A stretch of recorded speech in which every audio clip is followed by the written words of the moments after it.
Okay, this is another deck profile brought to you by Superfist. Um, I'm going to be doing it on Satellarknights, one of my favorite decks. It's actually my very favorite deck. I love Tellarknights. So I hope you guys enjoy it. First off, I'm going to start with the monsters. This, by the way, is for the updated ban list from November 2015. So it is based on the hit of Rhoda, and I did some things to increase the consistency. So part of me, I didn't really get my cards ready, but I want to try and get this done kind of quickly. All right, there we go. Yeah, I just had a few cards out of order. All right, so to start out, you play the 3 Nuck. It's a foolish burial. Pretty much in this deck, the graveyard is like a second hand because you can play from the graveyard quite fluently. So he's definitely good at 3. Then you got your 3 Deneb, your built-in Rhoda, your 3 Altair. You bring your Tellarknights back from the grave, and 3 of the Vega. I feel like that's kind of the main portion of the deck. 3 Vega. You want to kind of increase your Tellarknights since you don't have Rhoda and you just can't dig for what you want anymore. So you kind of want to see more Tellarknights in hand for this build. Next, we play 2 of the Alsham just to kind of increase our damage. You want to put up a good amount of damage since Trigger is just a 21. So if you're doing the Trigger spam, this is a Trigger spam focus variant. The extra 1,000 on the burn when making Trigger is very useful. So I always like to just get that extra damage with the Alsham. Um, Double Procyon, really good because you can just discard a Tellarknight and draw deeper into your deck. One of Zephyr Thuban. He's good because he's a searchable Raigeki break, and you can get out of floodgates and different things like that. It's just really good to have in the deck. I felt that it was better than Rigel because you can also hit the floodgates, and so you can hit the monsters or floodgates. It's like any face-up card on the field, and you just have to when he's normal summoned or flip summoned. Also when he's pendulum summoned, but I don't play any other pendulum monsters, so really good. Oh, and the Procyon, just to say a little bit more on that. Um, you don't really have to play 2. I played it at 1 and it's pretty decent. I feel that it's better at 2. I like it better at 2. But definitely that's one that hasn't been played. I haven't played it in a while just because it wasn't needed with Rhoda. But that was my way of increasing the consistency with Rhoda going to 1. Then you play the double honest because they're all like monsters, and you can get over things that way. So, what else? Next, I'll go to the spell cards. Okay, for the spells, play triple Skybridge. You don't have to just try and just go for Skybridge. You want to really learn how to play this card and use it wisely.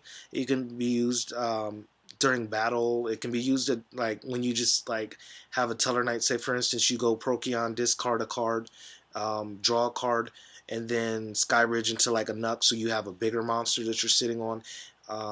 It's very useful in just many different ways. So I felt that 3 is the best ratio for it.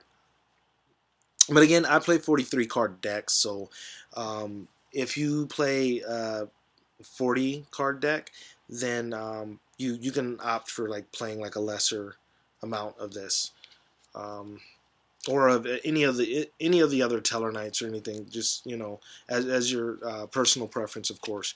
But moving on, I like You, Rhoda is at 1 now, so you just play the 1 Rhoda. But I like the Foolish Burial is what I was gonna say. Um, Again, this is like another Nuck, which Foolish Burial and a Nuck are pretty much like a Rhoda for this deck since you can play from the grave. It's like a second hand, so um, it really just helps thin the deck. It gets your monster. It just helps you get that access to your monster. Um, Double MST. Never leave home without it. This card. Um, it stays in the deck, but right now it's really good, and I think people are probably playing more MSTs again now that like there's a lot of Pendulum versions with Pepe and everything running around. You know, Pendulum Magicians and Odd Eyes Magicians and all that stuff. I actually have that deck too. I just just picked it up recently. Still kind of feeling my way through that. Um, One Raigeki, or the one Raigeki. You can only play one. Soul Charge is really really good. Just you get some crazy plays out of Soul Charge. I love it, especially like trying to go for Rangamiat. It really helps out. And my personal tech is the Magnum Shield. It helps increase damage, help make your monsters bigger and get over things, and then really good with Trigger because you can bounce it off of one of your. When you bounce the field, you can just summon Trigger and add this, and he becomes like a 46 meter, just getting way more damage after your Trigger play when you bounce everything on the field. So getting 46 damage is so much better than just getting 21.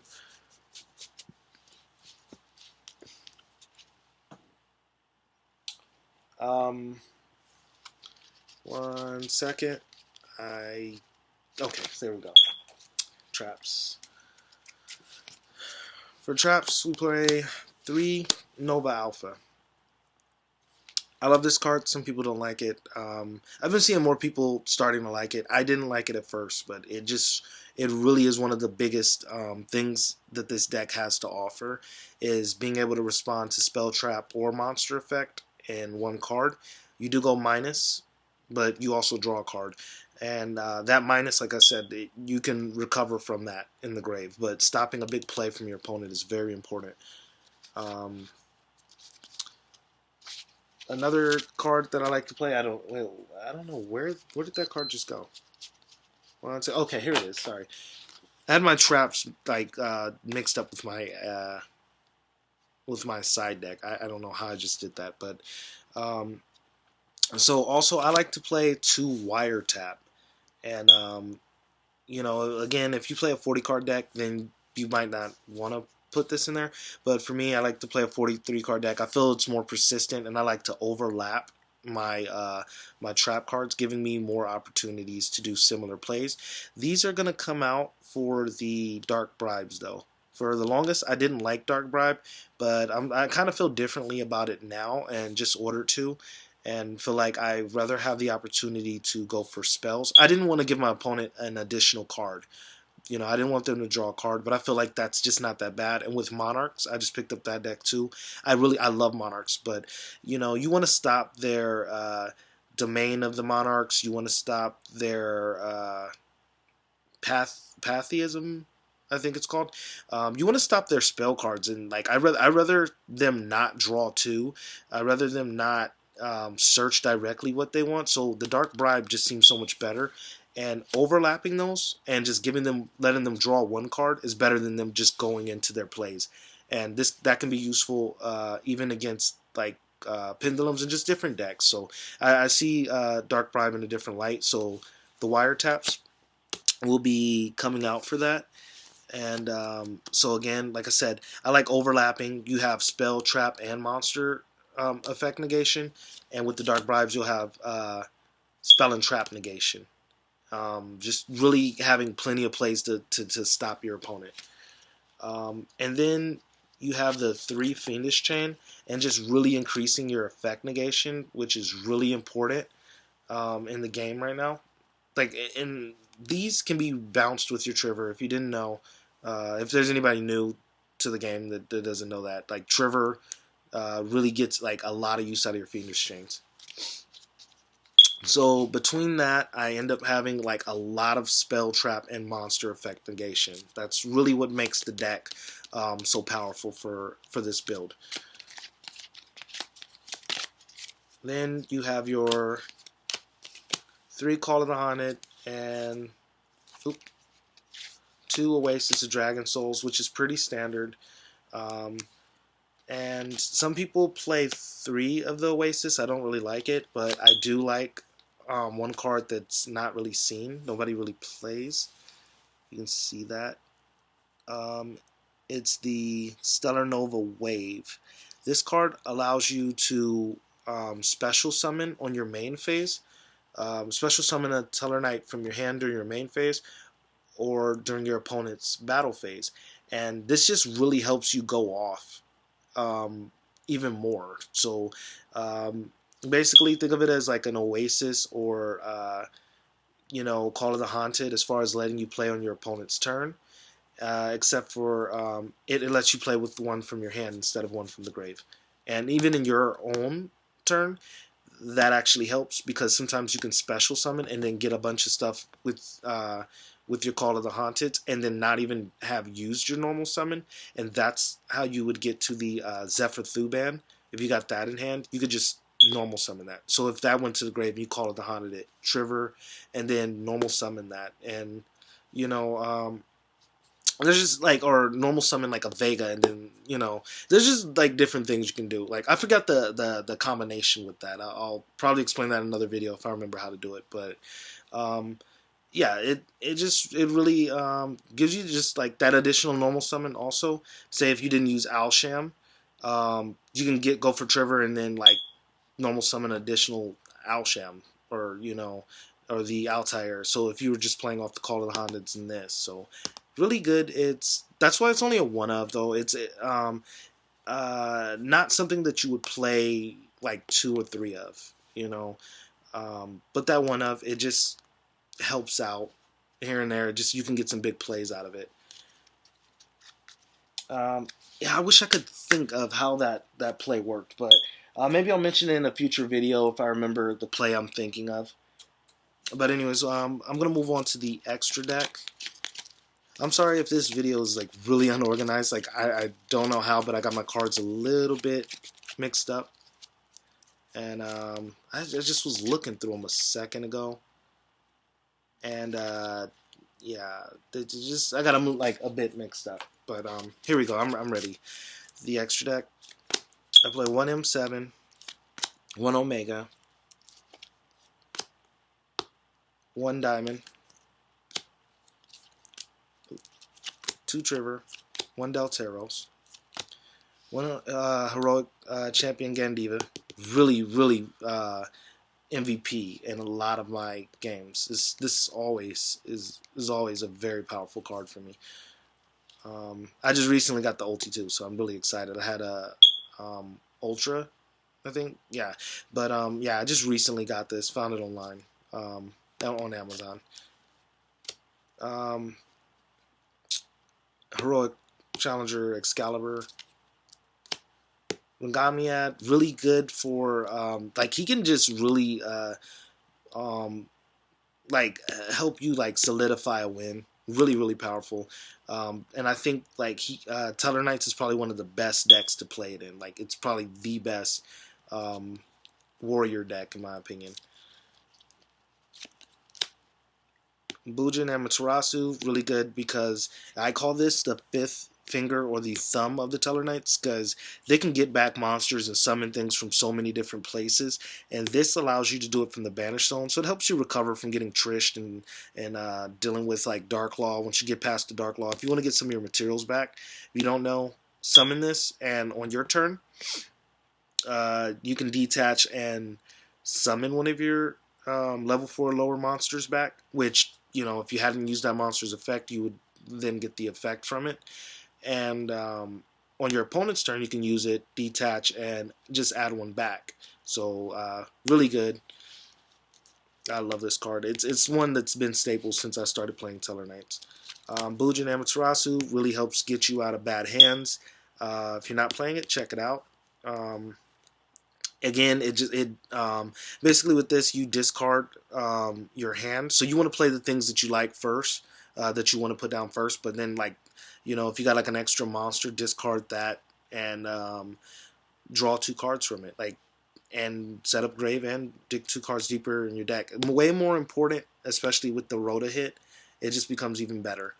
Um, so yeah, definitely. If you haven't been playing this before and you're trying to build consistency, or getting cloggy hands or bad hands, this gets you out of bad hands really well. One Digusto Emerald, um, he helps get back your cards, shuffle your cards back. The only downside to this is if you're like a budget player. I'm a budget player, but I really did opt for this once I had the money for it.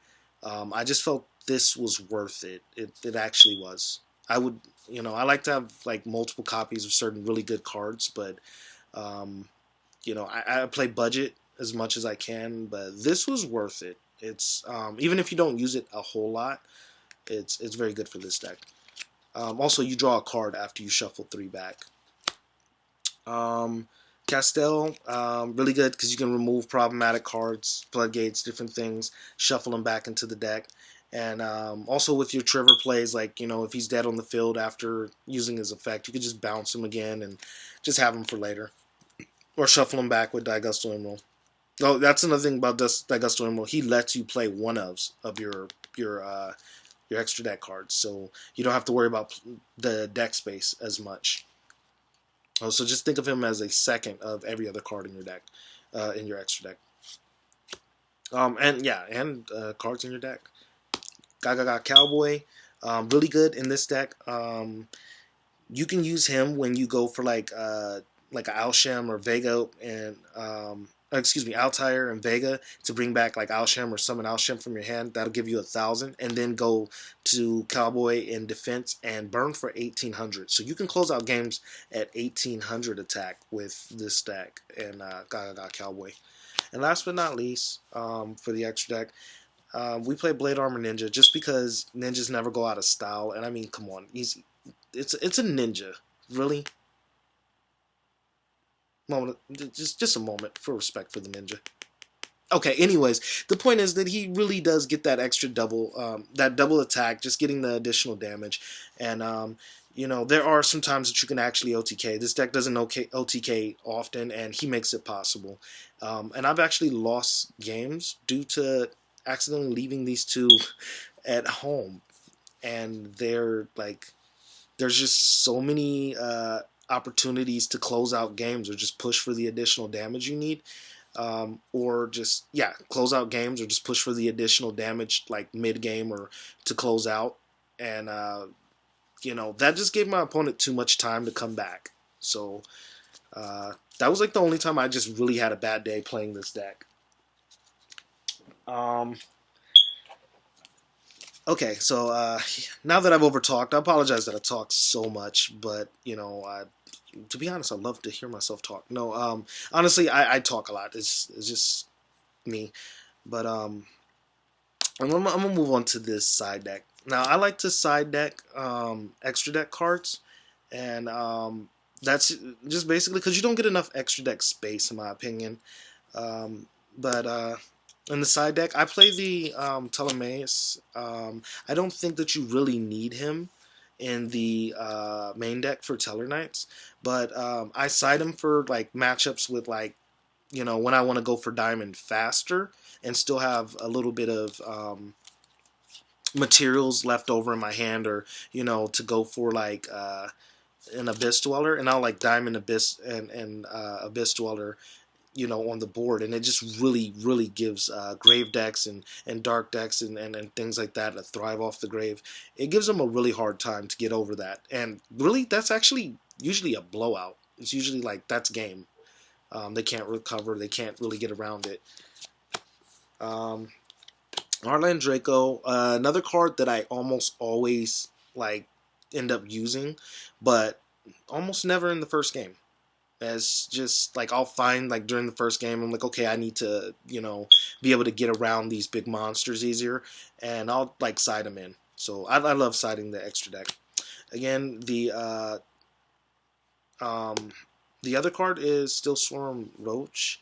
I love this card. I used to main him with and play him with the Gandiva, and basically because Gandiva shuts down the special summon of all the lower monsters of level 4 and lower, and he shuts down the special summon of level 5 and higher. So recently, a lot more people are playing this against the Pendulum deck. So right now, I'm just siding it for that. Um, I don't always end up needing it, but he's also good against like synchro or fusion summons and things like that. So just really good, but I don't always need him in the first game. So second game, like depending after I've seen what I play, I sometimes try and like fit him into the extra deck and side something out. Um, okay, so the third MST, and then I play two of Swords of Revealing Light. It's really good when like you're dealing with a deck that you don't really have any answers for. At least you can stop them from doing damage, and then keep bouncing this with Trigger. And it's probably one of the best decks to play this card in. But it helps out a lot of different rogue decks. I like playing a lot of rogue stuff. Really good card. Where's my other debunk? Okay. Okay, yeah, there you go. I played 2 debunk for graves. It just like I really like shutting down the grave. So much stuff plays from the grave, so I like that. And then 2 shadow imprisoning mirror, just because dark decks are annoying. And there's a lot of them. Dark and light decks have the most support in Yu-Gi-Oh. So like they're it's really good. Shut down the dark decks. Grand Horn of Heaven. It's pretty much anything that summons a lot, but mostly for the pendulum matchups. And 2 Iron Walls to stop banishing. And that's my extra deck. That's pretty much it. I was gonna talk about some of the plays. Yeah, I already explained that with the thing why I don't play the Ptolemaeus. But just to reiterate, I never end up needing them because you can really get diamond over any of your other Tellarknights, and I just felt the extra slot was needed, and I really only needed Ptolemaeus if I wanted to go for something else. I don't play Cyber Infinity because I can't afford one, and I like Mangomniad. I feel that he's a good matchup against the Cyber Infinity, and other than that, just remember ninjas, they never go out of style. And this is the Super Fist signing out. You guys have a wonderful day. Hope you enjoyed the deck profile.